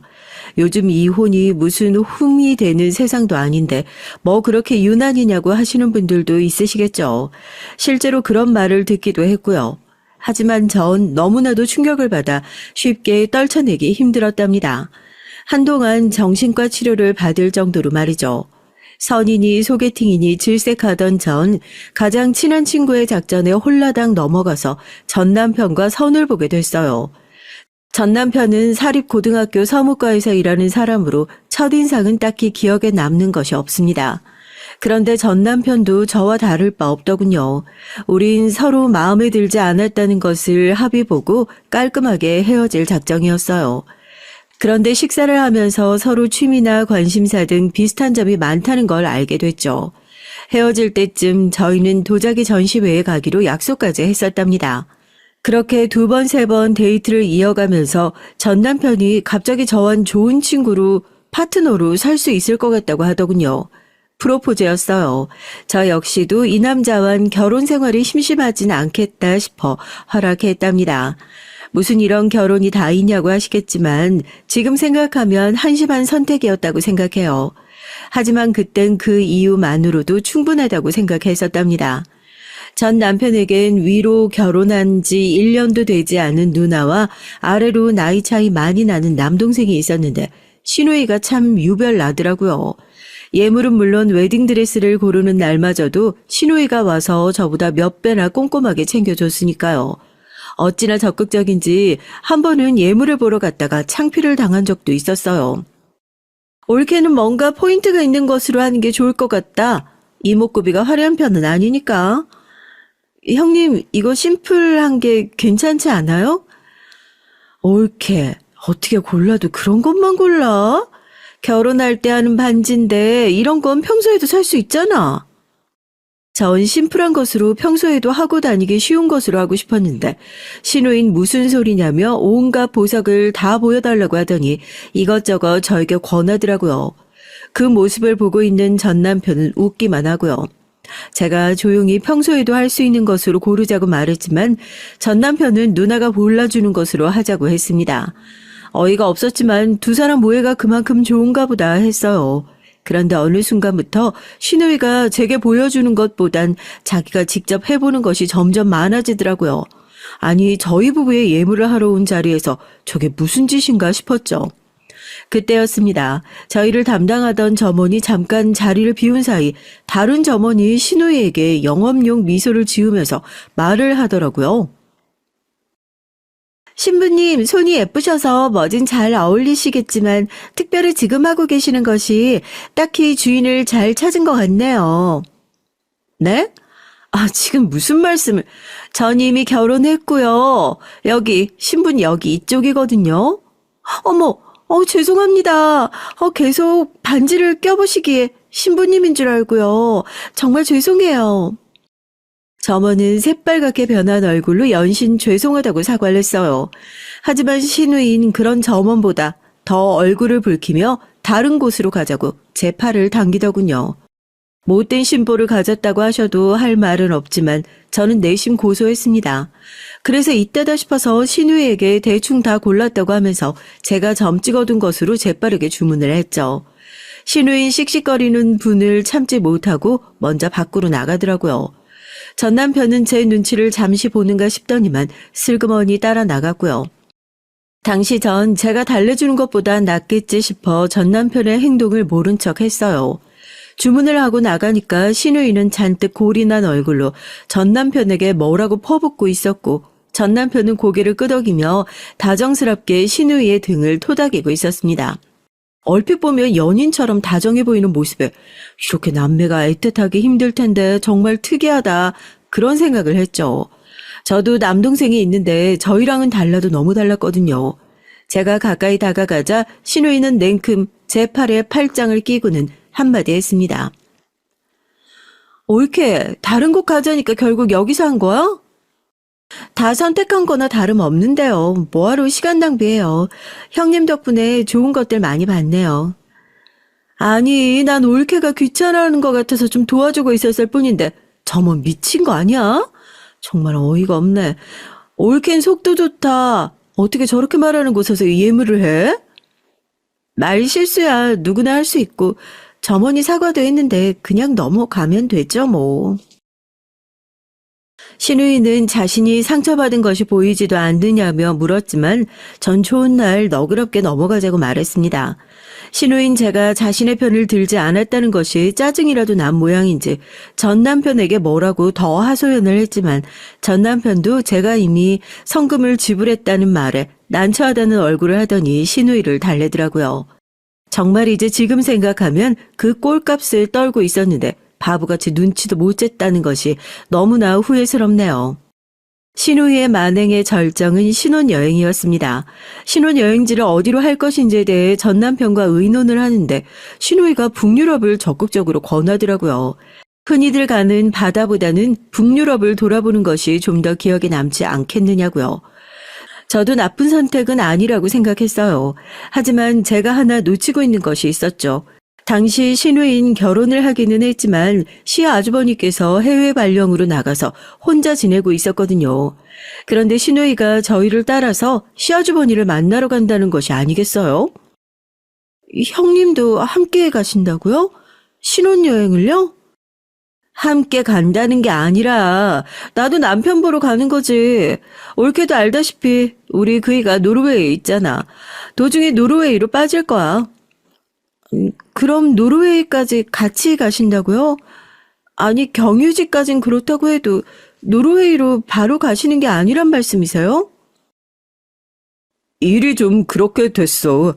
그렇다고 누나 혼자 노르웨이까지 가라고 할 수도 없잖아. 무슨 일이 생길 줄 알고. 올케, 나 살짝 섭섭하네. 아니 내가 두 사람 여행 방해하려고 하는 것도 아니고 그냥 나도 내 남편 보러 가는 길인데 뭐야 그 반응은? 형님, 그래도 저희 신혼여행인데 계속 같이 가신다고 하는 것은 좀 경우가 아니지 않나요? 전 너무 어이가 없어서 공항에서 전 남편에게 이런 일이 있었으면 미리 얘기를 해야 하는 거 아니냐고 그랬어요. 그런데 전 신우이보다 전 남편의 반응이 더 화가 치밀어 올랐답니다. 전 남편은 제가 당연히 이해해 줄 것이라고 생각했다는 거예요. 전 어떻게 이런 상황을 받아들여야 하느냐고 물었지만 전 남편은 당황스럽다는 얼굴로 저더러 한 번만 이해를 좀 해달라고 하더군요. 진짜 전 그 자리에서 집으로 돌아오고 싶었습니다. 신혼여행이고 뭐고 어떻게 갈 수 있겠어요. 그 순간이었습니다. 의외의 인물이 공항에 나타난 거 아니겠어요? 바로 시동생이었죠. 당시 고등학생이었던 시동생이 헐레벌떡 공항으로 들어오더니 신우이를 보자마자 왜 여기 있느냐고 화를 내기 시작했죠. 누나 왜 전화 안 받아? 매형이 몇 번이나 전화했는지 알아? 지금 매형 한국 오는 비행기 경유지라고 연락 왔다고. 사돈 어른이 편찮으셔서 급히 들어오신대. 시어머니가 편찮으시다니? 며칠 전에 전화했을 땐 괜찮다고 하셨는데? 몰라. 하여튼 진짜 내가 누나 때문에 돌겠다. 아니 형이랑 현수 신혼여행 가는데 누나가 뭐하러 여기까지 배웅을 하러 와. 빨리 가자. 시동생은 미안한 표정을 지으면서 조심히 여행 다녀오라고 하곤 혼이 나간 신우이를 데리고 가버렸죠. 이걸 하늘이 도왔다고 해야 할지 어른이 편찮으시다고 하는데 할 말은 아니지만 결혼식을 하자마자 전 남편과 대판 싸우지 않아도 돼서 다행이란 생각이 들었어요. 그런데 그렇게 끌려가는 신우이를 바라보는 전 남편의 얼굴이 좀 이상하더라고요. 아니 뭐가 그렇게 아쉬운지 얼굴 가득 아쉬움이 뚝뚝 떨어지고 있었습니다. 당신 얼굴이 왜 그래? 형님이랑 같이 못 간 게 그렇게 아쉬워? 누나가 아이슬란드 가는 걸 엄청 기대했거든. 타이밍이 좀 아깝네. 아깝긴 무슨 세상... 아무리 남매가 애틋해도 신혼여행을 같이 간다는 게 말이나 되는 소리야? 진짜 방금까지 나 이 여행이고 나발이고 다 때려치울 생각이었거든? 저의 솔직한 표현에 전 남편의 얼굴이 딱딱하게 굳히고는 그렇게 생각하는 저에게 실망했다고 하더군요. 전 귀를 의심했어요. 실망이라뇨.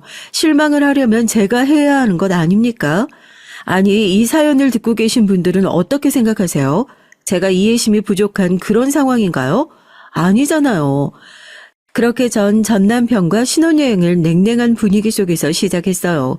전 이렇게 여행을 하는 것이 의미가 있을까? 비행기 속에서도 오만 가지 생각이 들었죠. 그냥 경유지에서 다시 돌아올까 생각도 했고요. 그런데 경유지에 도착해서 전 남편이 미안하다고 제게 사과를 하더군요. 자신의 생각이 짧았다고 하면서요. 단지 자기인 시누이가 혼자서 노르웨이까지 간다는 것이 좀 불안해서 같이 가자고 한 것뿐인데 저의 기분을 생각하지 못했다면서 말이죠. 전 남편이 또 이렇게 사과를 하자 기분이 나빴던 마음이 좀 풀리는 것 같았습니다. 좋은 날이잖아요. 그래서 전 남편의 사과를 받아주고는 남은 시간을 충분히 즐기고 돌아왔어요. 드라마나 주변 얘기만 하더라도 시집살이가 보통이 아니라는데 전 그런 것들이 전혀 없었거든요. 제사도 없었고 명절에도 그냥 가족들끼리 모여서 식사하는 자리가 고작이었죠. 전 남편은 제가 일에 빠져 있는 것에 불만을 표현하지도 않았어요. 전 남편은 퇴근이 일정했고 거기다 요리가 취미라서 저녁도 담당했고요. 제가 야근한다고 늦는 날이면 회사까지 저를 데리러 오기도 했고요. 지인들은 제가 전생에 나라를 구한 것이 분명하다고 부럽다고 난리였습니다. 결혼한 지 1년이 되면서 저희 부부에게도 새 생명이 찾아왔고 곧 건강한 딸아이를 낳을 수 있었어요. 그런데 임신 기간 동안 좀 이상한 일이 있었어요. 원래 시누이가 일주일에 몇 번은 저희 집에 왔었거든요. 혼자 저녁 먹기 싫다고 하면서 같이 밥을 먹자고 오는 일이 대부분이었고요. 야근을 마치고 집에 오면 시누이와 전 남편이 둘이서 술을 마시고 있기도 했어요. 전 남편과 의논할 일이 있어서 왔다는데 의논을 하러 왔으면 얘기나 할 것이지 술은 왜 마시는지 이해가 되지 않았지만 전 그저 남매 사이가 좋구나 그 정도로만 생각하고 넘겼습니다. 그랬던 시누인 제가 임신했다는 소식을 듣자마자 아예 저희 집 발길을 끊어버려지 뭐예요. 심지어 전화 한 통도 없었어요. 전 남편은 시누이가 잠시 시아주버님께 갔다고 하면서 신경 쓰지 말라고 하더라고요. 신혼여행 때 혼자 보내기 걱정스럽다고 말하던 사람이 무슨 바람이 불었는지 대수롭지 않다는 듯 반응을 하는 게 좀 이상하긴 했지만 전 그런가 보다 했어요. 제가 워낙 입덧이 심해서 몸이 힘들다 보니까 시누이에 대한 생각은 완전히 사라졌거든요. 그러던 어느 날이었습니다. 분명 노르웨이에 있어야 할 시누이를 백화점에서 본 거예요.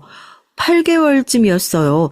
병원을 갔다가 친정어머니와 백화점에 좀 갈 일이 있어서 기다리고 있는데 시누이가 유아복 전문점에서 친구랑 얘기를 하면서 이것저것 보고 있더라고요. 우리 아이한테 뭘 사주려고 하나 보다 싶어서 아는 척을 할까 말까 했는데 때마침 친정어머니가 오셔서 그냥 넘어갔죠. 그래서 그날 저녁 전 남편에게 시누이가 한국에 왔느냐고 물었는데 당황하며 아직 노르웨이라고 하는 거예요. 그러면서 갑자기 시누이 얘기는 왜 꺼내느냐고 묻더라고요. 백화점에서 본 것 같아서 분명 유아복 매장에서 친구랑 있는 모습을 본 것 같은데. 백화점? 오늘 백화점 갔었어? 병원 가는 날이잖아. 병원 갔다가 엄마랑 백화점에 좀 다녀왔지. 아는 척 하려는데 엄마가 오셔서 그냥 왔어. 아니, 당신은 백화점을 가면 간다고 말을 해야지. 왜 연락도 없이 가고 그래? 전 순간 당황해서 할 말을 잃고 전 남편을 빤히 바라봤어요. 아니, 백화점을 간 게 무슨 큰 죄라고 이렇게 정색까지 하고 절 추궁할 일인가 싶더군요. 못 갈 곳을 간 것도 아닌데 말이죠.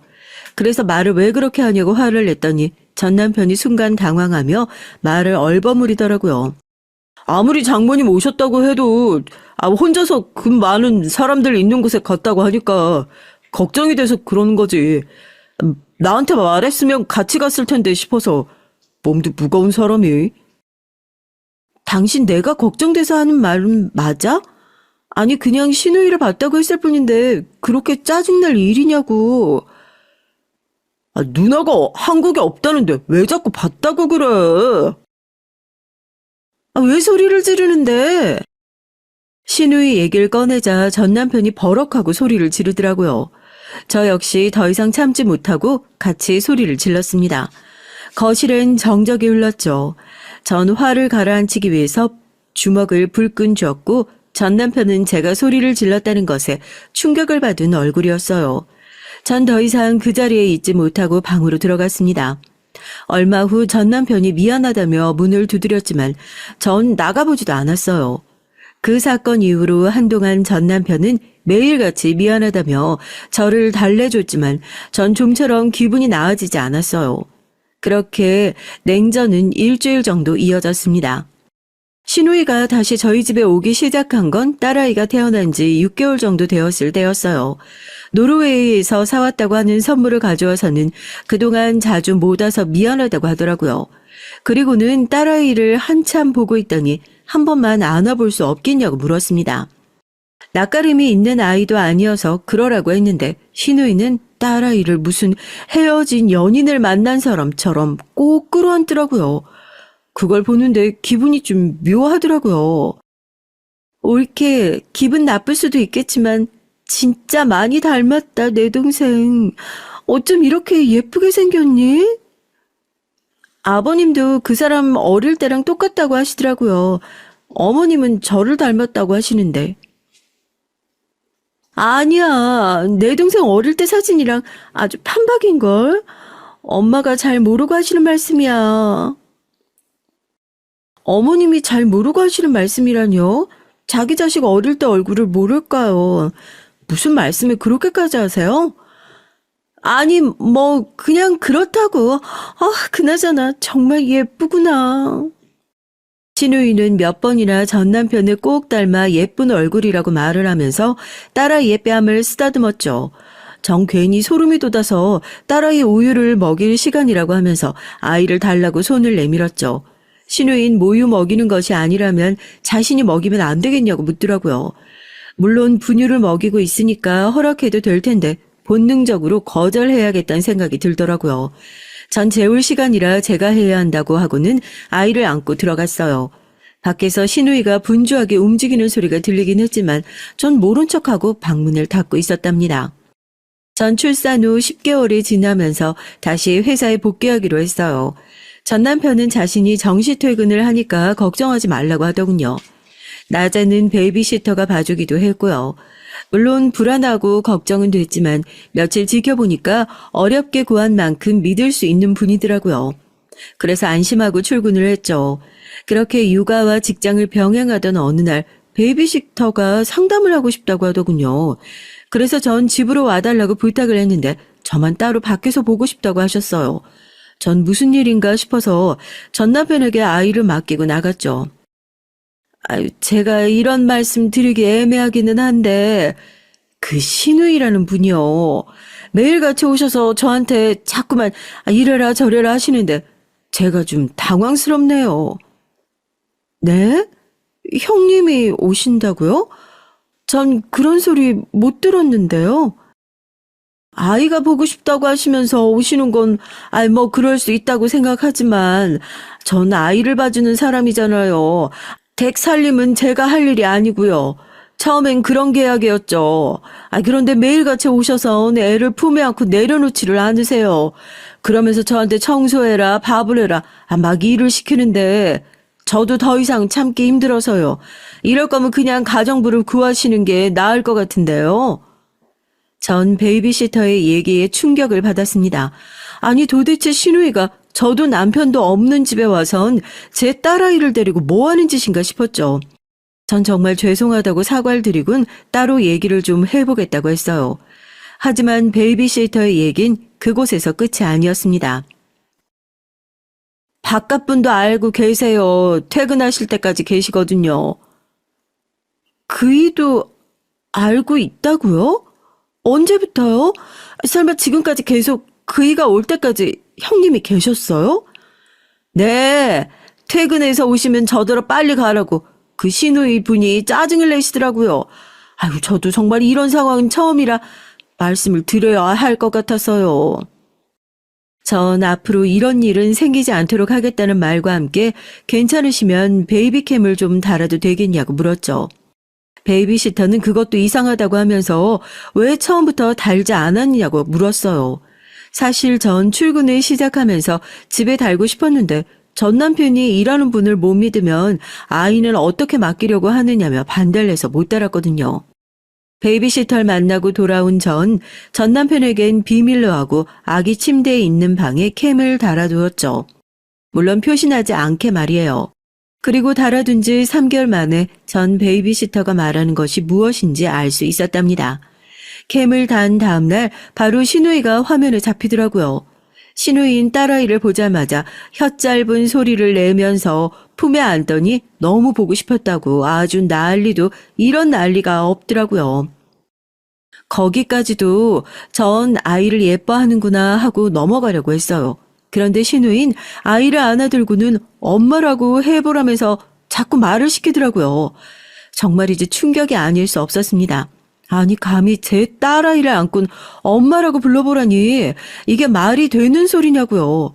전 시누이가 눈앞에 있었더라면 당장이라도 달려들어서 머리채를 잡아 비틀고 싶은 기분이었습니다. 하지만 시누인 그 다음 날에도 또 그 다음 날에도 캠에 계속 등장을 하더라고요. 베이비시터의 말처럼 매일 와서 아이를 안고는 베이비시터에게 화를 내더라고요. 아이 침대에 깔아둔 이불은 왜 이 모양이냐부터 시작해선 아이가 입고 있는 옷은 왜 이렇게 싸구려냐고 투덜대기도 했고요. 심지어 딸아이의 밥은 자신이 알아서 할 테니까 점심이나 제대로 차리라고 하면서 음식 간이 싱겁다고 짜증을 내기도 했죠. 정말 정신이 아득해지는 기분이었습니다. 전 그날 밤 전 남편에게 말했어요. 당신, 형님이 희야 핑계로 매일같이 우리 집에 온다는 사실 알고 있으면서도 왜 말을 안 했어? 당신 퇴근할 때까지 있었다는데 한두 번이 아니라는데 당신 왜 말을 안 하는데? 베이비시터가 그래? 믿을 만한 사람이라고 하더니 입이 왜 그렇게 가볍대? 바꿔야겠네.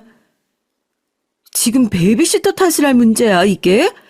그 사람은 아이 봐주는 사람이지 가정부가 아니야. 그런데 형님이 오셔선 가정부처럼 부리시면 어쩌자는 거냐고. 누나가 우리 희아 예뻐서 그러시는데 고맙다고 하지는 못할 망정 지금 화를 내는 거야? 전 남편의 대꾸에 당황해서 진심으로 하는 말이냐고 물었어요. 전 남편은 이왕 이렇게 된 일 시누이에게 아이를 맡기고 차라리 가정부를 쓰는 건 어떻겠냐고 하더라고요. 전 절대 그럴 수 없다고 거절했어요. 전 남편은 남에게 맡기는 것보다 시누이가 더 낫다고 하면서 고집을 부렸죠. 전 참다 못해 엄마라고 불러보라고 하는 영상을 전 남편에게 보여줬어요. 전 남편은 영상을 보더니 사색이 되더군요. 형님은 무슨 생각으로 희아한테 엄마라고 불러보라고 시켰는지 모르겠지만 난 기분 나빠. 당신 캠을 달았어?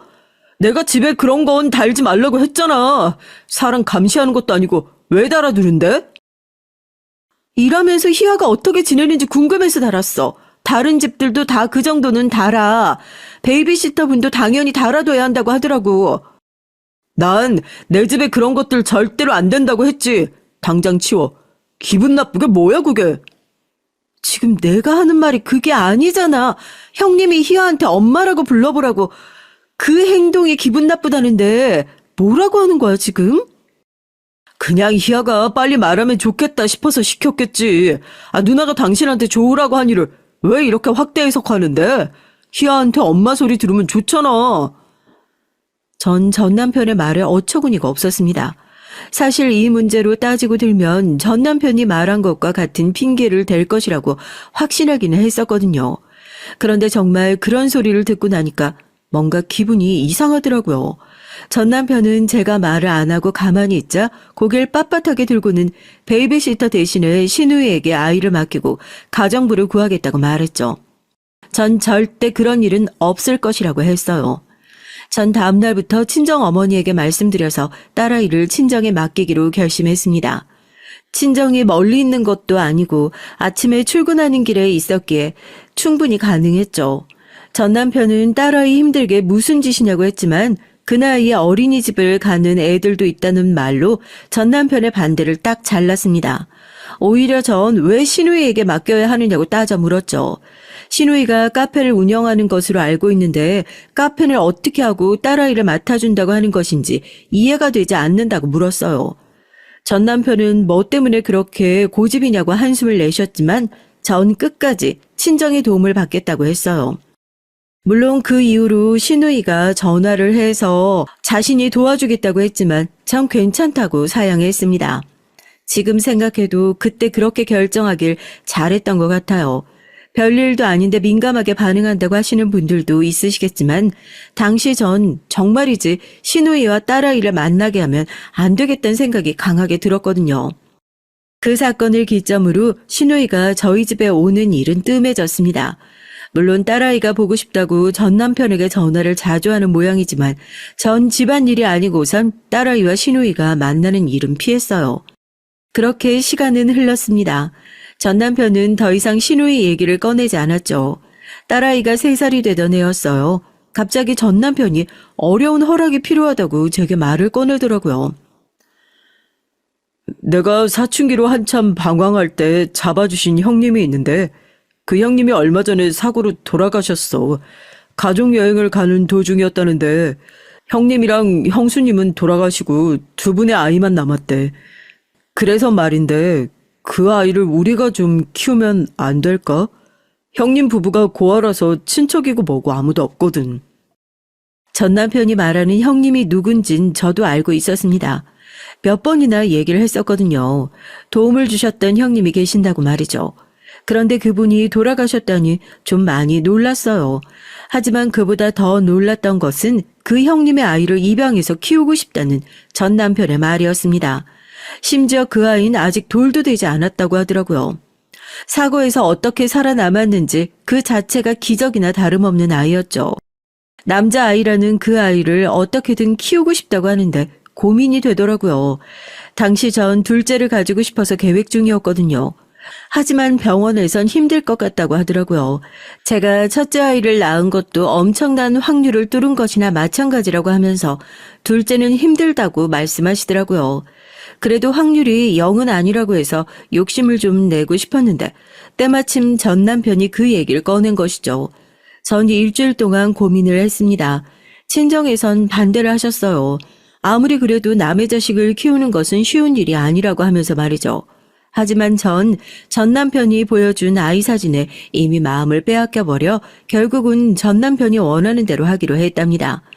전 남편은 뛸 듯이 기뻐하면서 입양 절차는 자신이 다 알아서 할 테니 걱정할 것이 없다고 하더라고요. 제가 신경 쓸 일은 아무것도 없다고 하면서 말이죠. 분명 제가 해야 할 것들이 있을 텐데 하면서 의아하긴 했지만 전 새로 생긴 아들을 맞이할 준비만으로도 정신이 없어서 그냥 전 남편에게 온전히 맡겼답니다.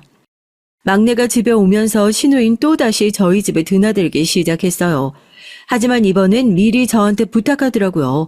전 남편이 말하는 형님이라는 사람은 자신에게도 은인이나 다름없는 분이라고 하면서 이렇게라도 돕고 싶다고 했죠. 당연히 전 거절했습니다.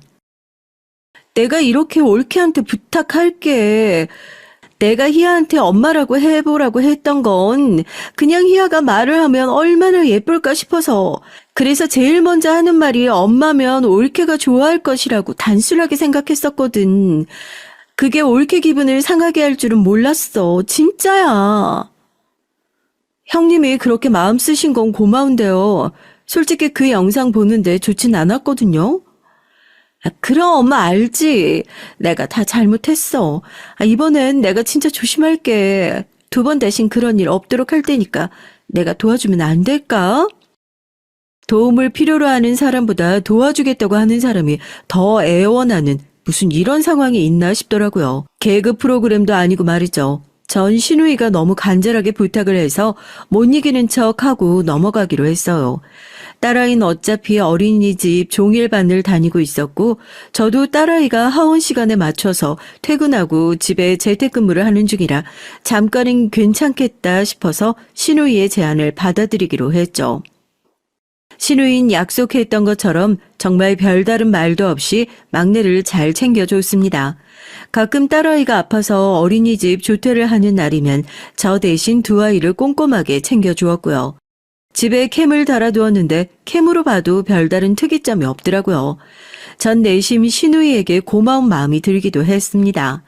제가 배 아파 낳은 자식은 아니지만 막내는 정말 눈에 넣어도 아프지 않을 만큼 예뻤어요. 가족끼리 나가면 다들 남매가 부부를 참 많이 닮았다는 얘기를 하더라고요. 피 한 방울 섞이지 않은 막내가 우리 부부를 닮았다는 얘기에 내심 다행이란 생각도 들었고요. 그 말이 얼마나 무시무시한 소리인 줄도 모르고 좋아하기만 했죠. 해가 바뀌고 저는 바로 막내도 딸아이가 다니는 어린이집에 보내기로 했습니다. 물론 신우이가 너무 빠르다고 반대를 했지만 전 깔끔하게 무시했어요. 그 뒤로도 신우이가 저 몰래 어린이집에 몇 번이나 찾아가선 막내와 딸아이를 데리고 가려고 했지만 제가 미리 부탁을 드렸기 때문에 어림도 없었습니다. 전 남편은 신우이가 아이들을 만나는 것이 뭐가 잘못이냐고 했지만 전 주말에 집에 오시면 되지 않느냐고 말하곤 왜 엄마 아빠도 없는데 갑자기 고모가 나타나서 아이를 데리고 가느냐고 반문했죠. 당연히 전 남편은 그 어떤 반론도 하지 못했고요. 그렇게 묘한 신경전이 이어지던 어느 날 대형 사고가 터지고 말았습니다. 친정 어머니께서 넘어지시면서 허리를 다치셨다는 소리에 전 아이들을 데리고 친정에 다녀오겠다고 했어요. 전 남편은 힘들게 둘을 어떻게 데려가느냐며 막내는 자신이 보겠다고 했어요. 사실 어른으로서 그렇게 나오시면 안 되지만 친정 어머니께선 막내를 꺼려 하셨거든요. 뭔가 단정 지을 수는 없지만 꺼림칙하다는 표현을 쓰셨고요. 그 때문에 저하고 많이 싸우기도 했답니다. 그런 상황이었기에 전 남편의 권유대로 딸아이 손만 잡고 친정으로 갔습니다. 아빠 혼자서 엄마 간호하시긴 힘들 테니까 3일 정도만 친정에 다녀올게. 무슨 소리야. 장인어른이 어떻게 그 힘든 일을 하셔. 일주일은 있어야지. 병원에서도 일주일은 조심해야 한다고 했다면서. 당신이 곁에서 도와드려야지. 괜찮겠어? 일주일이나 막내랑 둘이서. 나도 퇴근하고 찾아뵐게. 그리고 막내가 워낙 순하잖아. 괜찮아. 전 남편은 걱정하지 말고 친정어머니 건강만 신경 쓰라고 했어요. 정말 고맙더라고요. 남동생이 해외에 나가 있어서 자식이라고는 저밖에 없는 상황이었거든요. 전 남편의 든든한 외조로 마음 놓고 친정에 있을 수 있었죠. 전 남편은 퇴근길에 들러선 친정어머니가 불편한 점은 없는지 살뜰하게 챙겨 주었습니다. 덕분인지 친정어머니께선 눈에 띄게 좋아지셨고요. 친정어머니께선 전 남편과 막내만 집에 있는 것이 걱정된다고 하시면서 저더러 하루라도 빨리 가라고 하셨어요. 친정아버지께서도 남동생이 귀국 일정을 당기기로 했다고 하면서 가라고 하셨고요. 그래서 전 원래 약속했던 날짜보다 하루 먼저 딸아이와 집으로 향했습니다. 전 남편 퇴근 전에 집안 청소도 좀 하고 막내랑 시간을 보낼 생각이었죠. 그런데 어린이집에서 전 놀라운 얘기를 들었어요. 딸아이야 저와 있어서 어린이집을 안 갔지만 막내도 계속 안 왔다고 하더라고요. 전 당황스러운 마음에 서둘러 집으로 향했습니다. 문을 열고 들어가니까 고요하더라고요. 현관에 전 남편의 신발이 보였죠. 전 오늘 전 남편이 결근이라도 한 것인가 싶어서 방문을 열었지만 아무도 없더라고요. 혹시 산책이라도 갔나 싶어서 아이 방을 열었는데 막내가 침대에 잠들어 있더라고요. 전 혼란스러운 마음에 이게 무슨 상황인가 싶어 전 남편에게 전화를 걸었지만 전화기가 꺼져 있단 말만 들렸습니다. 그때였어요. 딸아이가 제 손가락을 잡아당기며 말했죠. 엄마, 저기 이상한 소리가 나요. 소리? 어디에서? 저기. 딸아이가 제 손을 잡고는 안방 문을 가르쳤습니다. 전 불안한 마음에 신발장에 있는 등산 스틱을 꺼내서 손에 단단히 쥐고는 안방으로 들어갔어요. 그리고는 딸아이에게 조용히 하라고 하면서 장롱을 가리켰죠. 이곳에서 나는 소리가 맞느냐고 물었더니 딸아이가 고개를 끄덕였습니다. 전 우선 딸아이를 밖으로 보내고 방문을 닫고는 조심스럽게 장롱 손잡이를 잡았어요. 처음엔 이상한 소리라고 해서 그냥 기계 소리인가 했는데 장롱 손잡이를 잡는 순간 누군가 있다는 생각이 확 들었답니다. 전 심호흡을 하고는 벌컥 문을 열었죠. 그리고 그대로 그 자리에 굳어 있을 수밖에 없었어요. 전 제 눈앞에 벌어진 상황에 몇 번이고 눈을 비볐지만 헛것이 아니더라고요. 좁디 좁은 장롱엔 전 남편과 신우이가 들어있었어요. 둘 다 속옷바람으로 말이죠. 어떤 상황인지 긴 설명이 필요 없더라고요. 두 사람의 모습만으로도 알 수 있었어요. 전 올라오는 구역질을 참고는 떨리는 손으로 핸드폰을 들어 두 사람의 사진을 찍기 시작했습니다. 딱히 무언가를 생각하고 행동으로 옮긴 건 아니었어요. 무조건 이 상황을 사진으로, 영상으로 남겨야겠다는 생각이 들 뿐이었죠. 전 남편은 깜짝 놀라며 저를 막으려고 했지만 전 등산 스틱을 들어 올리며 가까이 오지 말라고 소리를 질렀습니다. 미쳤어? 당신들 미쳤다고. 아니 어떻게 남매가 더럽고 역겹게 감히 내 집에서? 여보, 그것 좀 내려놓고 얘기하자. 위험하게 그건 왜? 닥쳐! 이 짐승이랑 내가 무슨 말을 해? 이 상황에서 무슨 말이 필요한데? 아니, 당신이 생각하는 것이랑 달라. 내가 설명할게. 무슨 설명을 할 건데? 어떤 상황이면 남매가 팬티바람으로 장롱 안에 들어있을 수 있어? 이 대낮에? 그것도 내가 없는 집에서? 전 남편이 보는 앞에서 바로 시댁으로 전화를 걸었고 당장 저희 집으로 오시라고 했어요. 저와 남편이 실랑이를 하는 사이 속옷만 입고 있던 신우인 급하게 옷을 챙겨 입더라고요. 그런데 신우이가 입고 있는 옷이 눈에 띄었습니다. 바로 제 옷이었어요. 전 너무 화가 나서 바로 신우이에게 달려들었습니다. 어디서 내 옷을 입고 있어? 미쳤어? 당장 벗어? 옳게 정신 좀 차려. 아우 좀 말려봐. 신우이는 전 남편을 부르며 저를 말리라고 했지만 전 남편은 제가 소리를 지르며 손에 잡히는 대로 던지자 놀라면서 물러섰죠. 전 신우이가 입고 있는 옷을 당겨 찢어버렸습니다. 당황하는 신우이에게 다가간 전 남편은 신우이를 등 뒤로 숨기고는 저에게 언성을 높이더라고요. 당신 무식하게 이게 무슨 짓이야? 말로 좀 하자고. 뭐? 무식? 남매가 이런 짓거리를 하고 있었는데 누구더러 무식하대?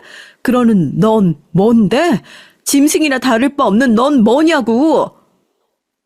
말 조심해. 짐승이라니. 알지도 못하면서 함부로 말하지 말라고. 입이 10개라도 할 말이 없어야 할 전 남편은 뭐가 그렇게 떳떳한지 눈에 불을 켜고 저에게 화를 내더군요. 사람이 너무 화가 나면 숨이 턱 막히면서 말도 안 나온다고 하던데 딱 제 상황이 그랬어요.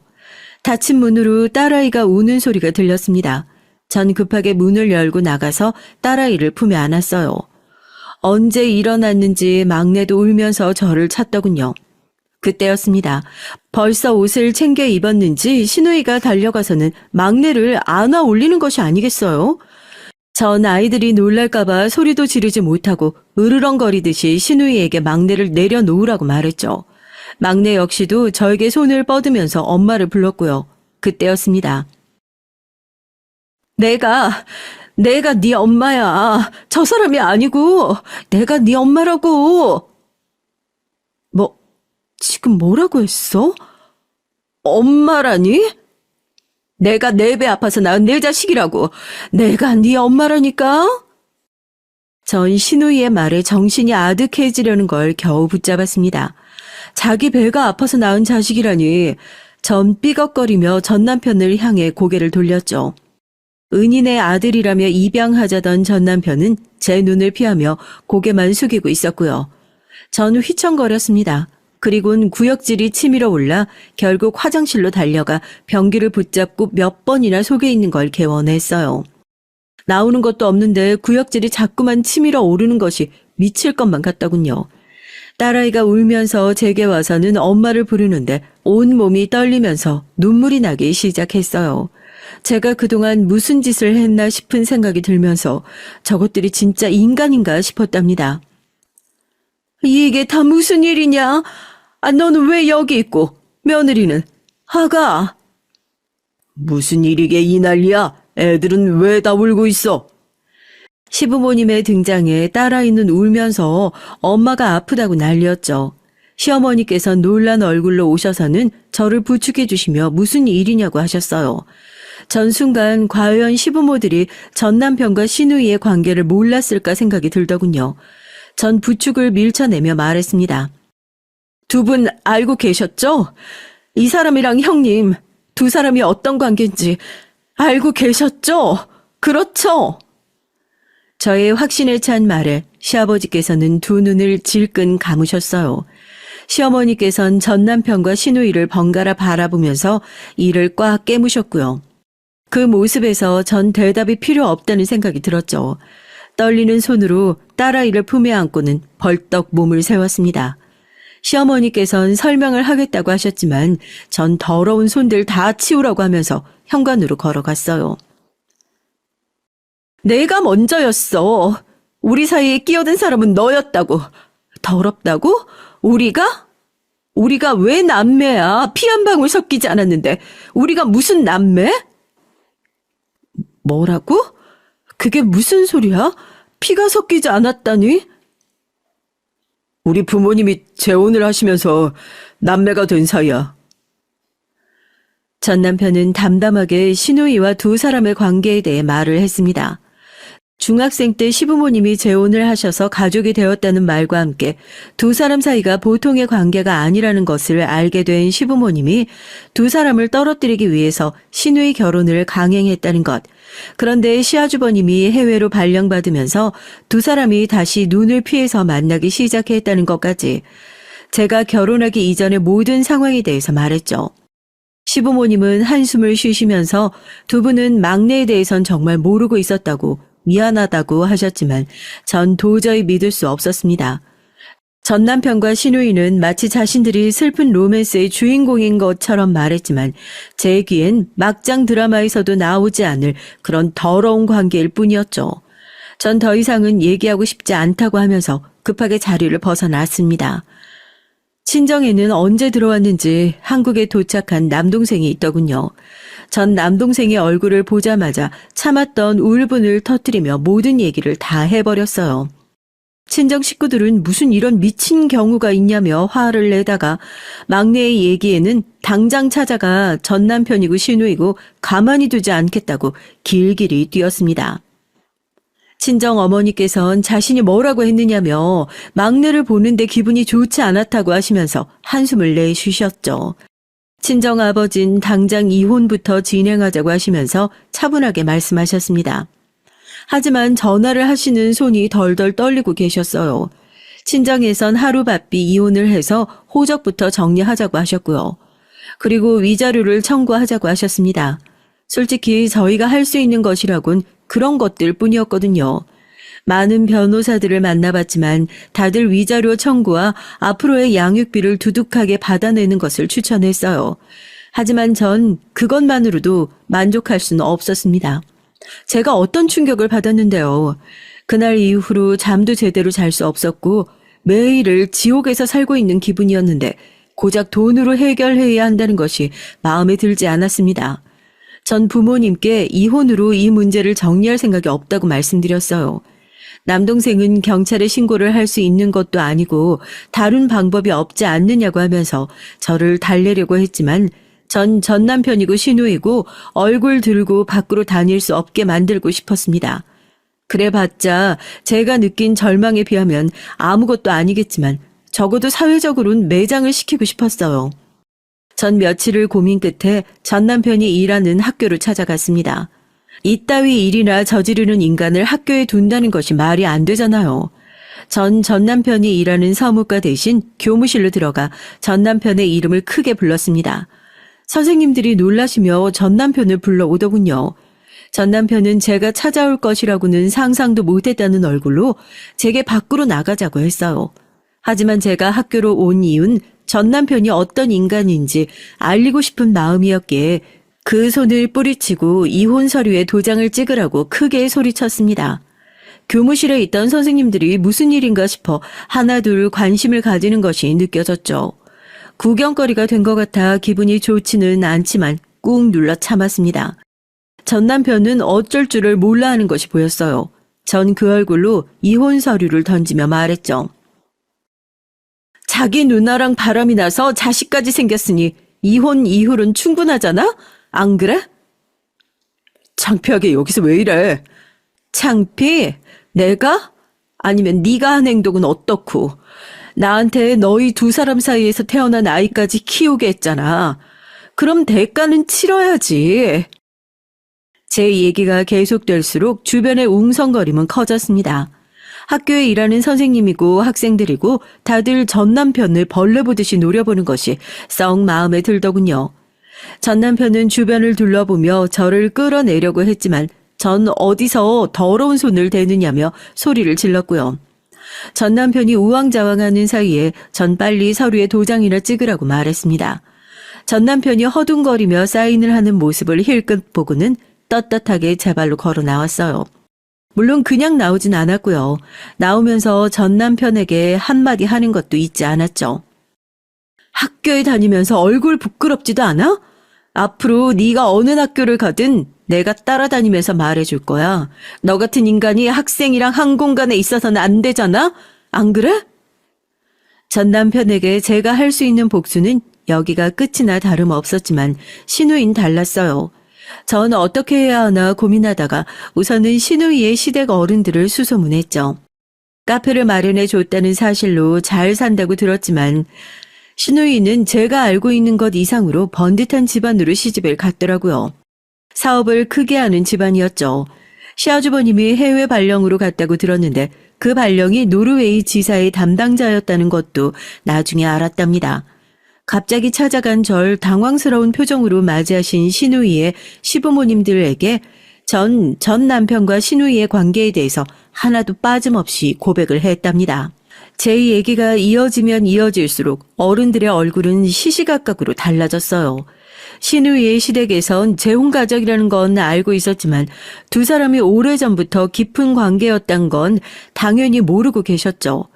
급기야 두 인간들 사이에서 아들이 있다는 소리에 아이의 얼굴이 새파랗게 변하기도 하셨답니다. 전 얘기를 하면서도 속으로 혹시나 기절이라도 하시면 어떻게 하나 걱정이 됐어요. 그래서 괜히 찾아온 것 같아 후회도 됐지만 다행스럽게도 구급차를 불러야 하는 상황은 생기지 않았죠. 제가 있다는 소리를 들었는지 신우이가 헐레벌떡 들어왔어요.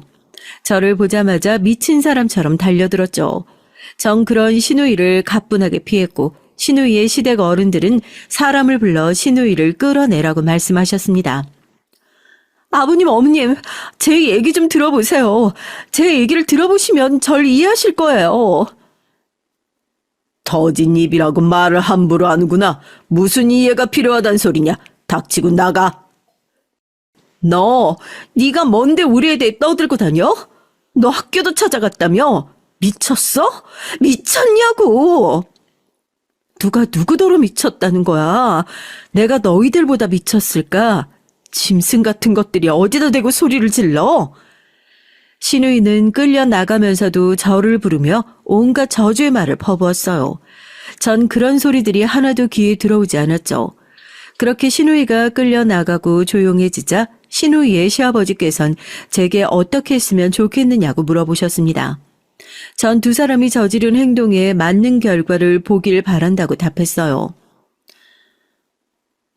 그렇다면 길게 생각할 것도 없이 나머지는 우리에게 맡겨요.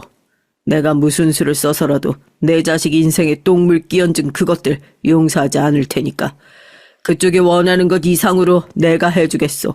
그러니 힘들겠지만 모든 것을 잊으시게나. 딸도 있다고 들었는데 딸아이를 위해서라도 털어내길 바라네. 전 냉정하게 말하는 그분들을 믿고 기다리겠다고 하고는 자리에서 일어났죠. 그 뒤로 무슨 일이 벌어졌는지는 충분히 상상하실 수 있을 겁니다. 전 남편이야 당연히 학교에서 잘렸죠. 거기다 신우이 시댁에서 손을 썼는지 이미 소문이 파다하게 나서 그 어떤 학교에서도 일을 할 수가 없을 정도가 되었답니다. 신우이의 이혼은 당연했고 신우이가 하고 있던 카페는 물론 살고 있던 집까지 몽땅 다 빼앗겨 그대로 길거리로 쫓겨났다고 들었어요. 그것으로 성에 차지 않았지만 앞으로 두 놈들 인생이 순탄하지는 않겠다는 것에 만족하기로 했습니다. 복수를 하고 나면 시원할 줄 알았는데 오히려 더 갑갑하더군요. 그 긴 시간 동안 속아 넘어갔다는 것이 자꾸만 제 숨을 조여왔어요. 하지만 제겐 딸아이가 있었고 절 걱정하는 가족들이 있었습니다. 그러니 그대로 계속 주저앉아 있을 수는 없었어요. 아직도 전 그날의 꿈을 꿉니다. 제가 지금 바라보는 건 그 인간들이 영원히 절망과 고통 속에서 숨쉬기를 오직 그것뿐이랍니다.